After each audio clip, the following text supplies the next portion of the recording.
Have you ever wondered why some people seem to have a natural knack for saving, while others can't resist spending every penny they earn? Welcome to the fascinating world of personal finance habits. Every day, we make decisions about how to spend or save our money, whether we're aware of it or not. Some of us are natural savers, stashing away pennies for a rainy day. Others, however, seem to find joy in the thrill of a purchase, spending their hard-earned cash as quickly as they earn it. So what drives these habits? The answer lies in our psychology. Our financial behaviors are deeply rooted in our thoughts, feelings, and beliefs about money. This mental framework affects not just our bank accounts, but our overall financial health and well-being. Why is it that some people find it easier to save than others? Is it simply a matter of willpower, or is there something more at play here? To understand this better, we need to delve into the psychology behind our spending habits. Psychology plays a significant role in our financial decisions.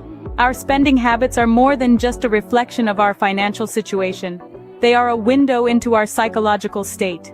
Diving into the depths of our minds, let's unpack some of the psychological concepts that influence our spending habits. First on the list is instant gratification. This is the desire to experience pleasure or fulfillment without delay. It's the reason we might buy a new smartphone on a whim, even if we already have a perfectly functional one.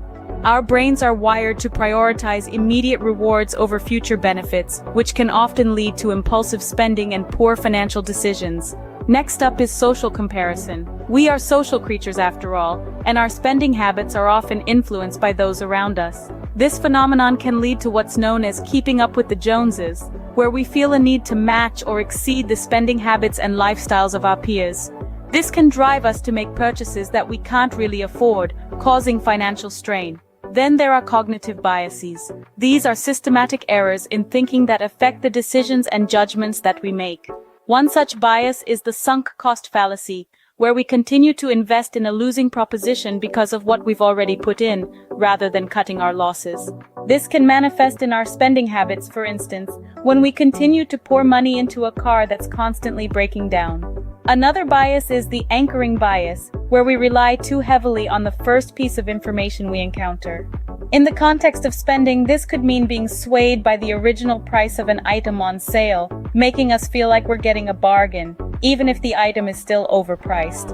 Understanding these psychological concepts and how they influence our spending habits is the first step to making better financial decisions. Now that we understand the psychology behind our spending habits, let's explore how we can use this knowledge to break bad financial habits. Breaking bad financial habits is not as simple as just deciding to spend less. It requires a deeper understanding of our psychological triggers and a commitment to change. So let's dive into some strategies that can help you break free from the chains of bad financial habits. First up, creating a budget. This is a foundational step, akin to drawing up a roadmap for your financial journey. A well-planned budget allows you to see where your money is going, helps you to prioritize your spending, and keeps you accountable. It's like a personal financial coach, pushing you to make smarter decisions. Next, setting financial goals. It's like setting a destination on your financial roadmap. Having clear, well-defined goals can provide you with motivation and a sense of direction. Whether it's saving for a down payment on a house, building an emergency fund, or investing for your retirement, knowing what you're striving for can make it easier to resist the temptation to overspend. Now let's talk about understanding the difference between needs and wants. This is where the psychological aspect comes into play. We often convince ourselves that we need the latest smartphone or a brand new car, when in reality, these are wants.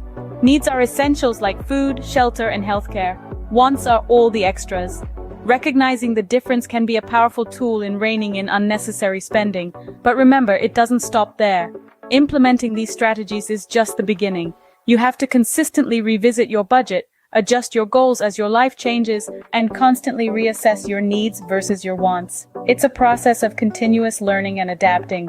Breaking bad financial habits is a journey, not a destination. It requires continuous effort and commitment. So don't be too hard on yourself if you slip up now and then. What's important is that you get back on track and keep moving forward. After all, the road to financial freedom is paved with persistence and resilience. Implementing positive financial habits is the next step in your journey towards financial wellness. But how exactly do you go about this? It's all about consistency, discipline, and a clear understanding of your financial goals. Let's start with regular saving. This is the cornerstone of any solid financial plan. Make it a habit to set aside a portion of your income each month. This doesn't have to be a large amount. Even small, consistent savings can grow into a substantial nest egg over time. Regular saving not only helps you accumulate wealth, but it also provides a safety net for unexpected expenses. Next, consider investing. While it may seem daunting, investing is a powerful tool for growing your wealth. Start with a basic understanding of different investment options. Then, based on your risk tolerance and financial goals, you can choose where to put your money. Remember, investing isn't about getting rich quick. It's about growing your wealth gradually and consistently over the long term. Mindful spending is another essential financial habit. This means being conscious of where your money is going and making sure it aligns with your values and goals. It's not about depriving yourself, but rather making informed decisions about your purchases. By being mindful, you can enjoy your spending without the guilt or stress often associated with it.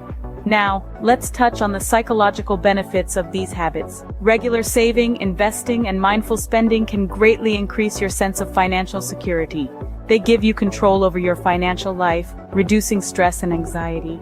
They can also provide a sense of accomplishment, knowing that you're actively working towards your financial goals. In conclusion, implementing positive financial habits is a journey, not a destination. It's about making small, consistent changes that add up over time. It's about gaining control over your money, rather than letting it control you. Remember, positive financial habits are built over time. It's never too late to start.